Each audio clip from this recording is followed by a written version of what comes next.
तो गुरु थामा movie release होने के बाद थैंकफुली हम आज भी इस यूनिवर्स के लिए इंटरेस्टेड हैं, वरना कुछ पिक्चरें तो ऐसी भी रिलीज होती हैं कि उनके आने के बाद वो इतनी बुरी निकल जाती हैं कि उस यूनिवर्स को लेकर हाइप ही चली जाती है। जहाँ पे अभी बहरहाल at least Maddock horror comedy universe stands tall, जहाँ पे थामा मूवी एक बात बहुत ही कमाल की करती है कि they are very well connected with their MHCU। जहां आज हम उसकी एंडिंग एंड मिड यानी कि पोस्ट क्रेडिट सीन के बारे में विस्तार में चर्चा करेंगे कि इसका भविष्य कहां पे जाता है एंड आपको किन चीजों के बारे में सबसे ज्यादा एक्साइटेड होना है। एंड उन्हीं बातों को जानने के लिए हमें मूवी को कोई आखिर से नहीं बल्कि बीच में से देखना होगा, जहां पे फिल्म अपने भेड़िया 2 के स्टोरी को सेट करती है या फिर भेड़िया वर्सेस थामा वाली कहानी को, जिसमें अपने थामा की मेन स्टोरी ये रहती है कि कैसी ये वैम्पायर से सिमिलर जीव एक्चुअली में बेताल है, कि जैसे मां काली ने रक्त बीज को रोकने के लिए इन्हें बनाया था, जो कि रक्त बीज वही वाली स्टोरी लाइन है जिसे कोई कितना भी काट ले उसका खून बहता था तो वो और भी ज्यादा अपने खून की वजह से रक्त बीज मल्टीप्लाई होता चला जाता था। एंड उसी खून को पीने के लिए मां काली ने इन बेतालों को बनाया अंधकार से, जो कि काफी इंप्रेसिव वर्जन भी सेटअप करता है कि कहां से ये यहाँ पे इस दुनिया में कनेक्ट होते हैं एंड जेन्युइनली उनका इस दुनिया में स्टैंड क्या बनता है। And specially Indian story telling में ये कितने फिटिंगली बैठते भी हैं कि अपने वैम्पायर्स ये कोई बुरे नहीं है बल्कि देवी के अंधकार वाले ही अंश हैं जो कि हॉरिफाइंग लग सकते हैं पर इंसानों की ओवरऑल हेल्प करते हैं। जहाँ पे अब भाई हर चीज में अच्छी बुरी चीजें एग्जिस्ट करती हैं एंड इसमें वही चीज हुआ। अपना यक्षासन ने माता के बनाए हुए नियमों का पालन नहीं किया, वो और भी लोभ में पड़ गया, उसे और पावर चाहिए, उसे और इंसानों का खून पीना है, तो उसे कैद कर लिया गया, जो कि इनका main powerful potential boss potential थामा बनता।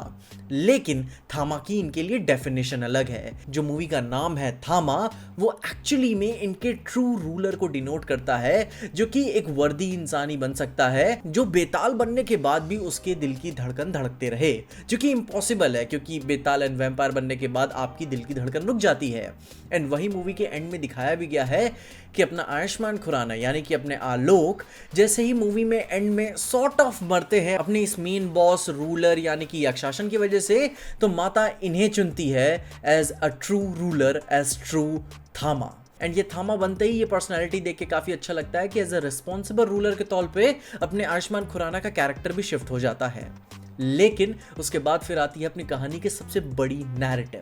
जहां पे फिल्म बड़ी स्मूथली अपने 2 बड़े इवेंट्स को हिंट करती है, जिसमें अपना सबसे पहला बड़े इवेंट पे गौर करे जो कि बस इसके बाद ही आएगा, वो है भेड़िया वर्सेस थामा, यानी कि जिसे आप कहें भेड़िया वर्सेस वैम्पायर की लड़ाई, जो कि ऑब्वियसली आपके भाई की वजह से हो पाई। चैट आप थैंक यू जरूर से लिख देना, मगर फिर भी बहुत ही ज्यादा इसमें डूबते नहीं है। इसे ऐसे भी देख सकते हो कि मैं बहुत ही थैंकफुल हूँ अमर कौशिक का कि उन्होंने अपने थामा वर्सेस अपने भेड़िया की कहानी को कंसिडर भी किया कि ये लोगों को एक्साइट कर सकती है। मुझे काफ़ी अच्छा लगा देख के, मैं लेजिट बहुत ही एक्साइटेड था वेयरवुल्फ को लड़ते हुए देख वैम्पायर से, क्योंकि मैं समझता हूँ ये इवेंट अपने आप में इतना बड़ा हो जाता है भेड़िया वर्सेस थामा का कि इसके ऊपर एक अलग सी मूवी बन सकती है, just like Godzilla versus Kong, जहाँ पे बस दोनों आपस में लड़े जा रहे हैं, लोगों को पसंद आएगा। लड़ाई झगड़ा प्यार से ज्यादा फन होता है भाई देखने में। बाकी अभी इस कहानी के लोर के बारे में और समझे तो इन्होंने अपनी जनरेशनल राइवलरी अपने करंट जनरेशन में ऐसे एक्सप्लेन की हुई है कि स्त्री 2 के इवेंट्स के बाद जब भेड़िया को सिरकटे ने मारा था तो वो गिर गया था, वो उठ नहीं पाया था, बेहोश हो गया था, मतलब उसके बाद से अपना भेड़िया अपने फुल पोटेंशियल में जी ही नहीं पाया। अपने करंट ट्रांसफॉर्मेशन में भी अपना भास्कर भेड़िया के रूप में भी, जो कि कई लोगों से कुत्ता बोलते थे, उस ट्रांसफॉर्मेशन में भी वो काफी वीक था और उससे कोप करने के लिए, उससे पावरफुल बनने के लिए भाई को चाहिए एक बेताल का खून,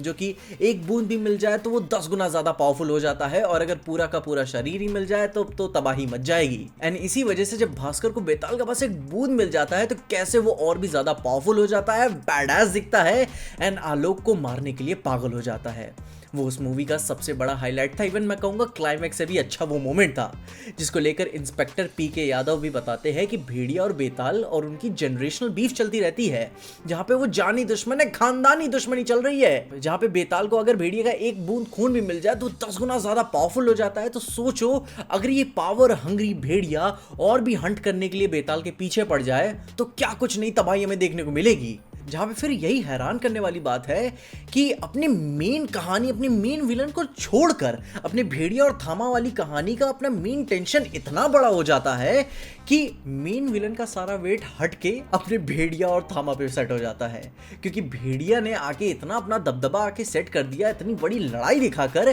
कि भाई दिखना चाहिए गांड तोड़ दूंगा तेरी। वो पूरा पावर डायनामिक भेड़िया के ना रहते हुए भी उसका डर बना के चल जाता है, कि जिसके वजह से अपने आलोक, अपने आयुष्मान खुराना, अपने थामा को छुपना पड़ता है भेड़िए के डर की वजह से। एंड यक्षासन भाई तो अपने साइड में कुछ ना कुछ कर ही रहे होते हैं, उनके ऊपर कोई ध्यान ही नहीं देता। एंड फिर जब मूवी के एंड में यक्षासन को सरकटा कैद से आजाद करा लेता है तो आलोक को एल्डर बताते हैं कि यक्षासन को रोकने के लिए और भी उसे ताकतवर होना पड़ेगा, क्योंकि अब वो जब भी वो अटैक करेगा तो कई गुना और भी पावरफुल होके लौटेगा। एंड थामा को उसकी पावर मैच करने के लिए भेड़िए का खून पीना होगा, जहां पे अब भेड़िया इसका खून चाहता है पावरफुल होने के लिए और थामा भेड़िया का खून चाहता है और पावरफुल होने के लिए। तो इन दोनों का आमना सामना तो अब इनएविटेबल हो चुका है एंड अब किसी को भी कोई भी छुपने की जरूरत नहीं है। यहाँ पे फिर तो पोस्ट क्रेडिट में तो कंटिन्यू करते ही हुए एंड में हमें देखने को मिलता है कि भेड़िया थामा को हंट करते करते उसके सीक्रेट गांव में भी पहुंच चुका है, जहां पे अब ये बस एपिक बैटल का ही वेट कर रहे हैं हम, जो कि भेड़िया 2 में हमें देखने को मिल सकती है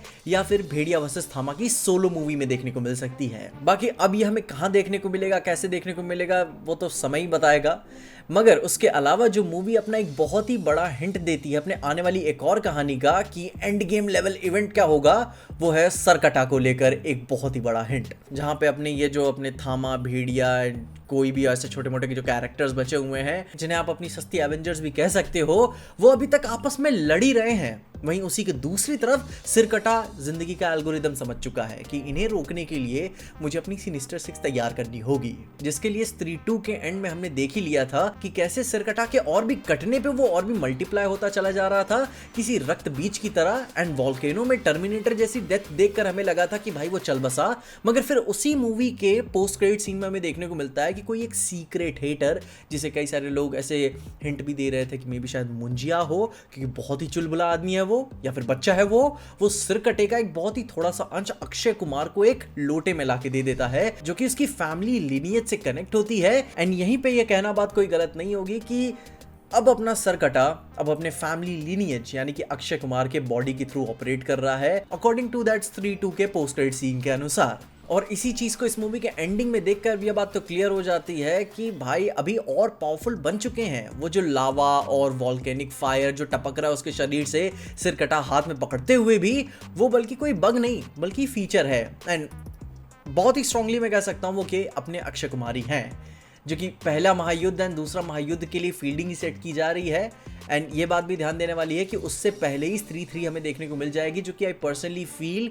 कि किसी और थ्रेट को लेकर आएंगे, क्योंकि सरकटा अपने डार्क एवेंजर्स को जब लेकर आएगा तो इन योद्धाओं को लड़ने के लिए कुछ और कहानी सेट करनी होगी। एंड इन सब के बीच में मुझे एक बहुत ही हरामी आदमी निकलेगा, क्योंकि है तो बच्चा ही, एंड देखा ही ना था कि कैसे उसने दादी को मार दिया था। तो भाई हैरान मत होना कि अगर वो पूरा सरकटा के ईविल साइड में चला जाए तो। एंड गुरु लोग यही बात थी, पूरा माहौल सेट है। एंड अगर थामा अभी बॉक्स ऑफिस पे चल जाती है, जो कि काफ़ी अच्छी बात रिपोर्ट सुनने में मिल रही है, तो थामा का पार्ट 2 भी आएगा। एंड मैं होप करता हूँ कि बेटर राइटिंग के साथ आए। मगर अभी उससे पहले आप बताओ कि आप भेड़िया वर्सेस वैम्पायर की फाइट भेड़िया 2 में देखना चाहोगे या भेड़िया वर्सेस थामा की एक सोलो मूवी में देखना चाहोगे, just like Godzilla versus Kong वाली लड़ाई, ताकि दोनों कैरेक्टर्स को बराबर का मौका मिले। क्योंकि पर्सनली मैं मानता हूं कि ये जस्टिस नहीं होगा कि अगर भेड़िया 2 में थामा को डाला जाए, क्योंकि दोनों कैरेक्टर्स बहुत ही बैडएज हैं, बैडएजरी वाली फाइट्स डिजर्व करते हैं, अपना नाम डिजर्व करते हैं। बाकी आप अपने ओपिनियंस बताओ कि आपने क्या चीज़ें नोटिस की एंड क्या नहीं नोटिस की। हम उसके बारे में नेक्स्ट वीडियो में ज़रूर से बात करेंगे। एंड तब तक के लिए देखते रहेंगे पीजे एक्सप्लेन।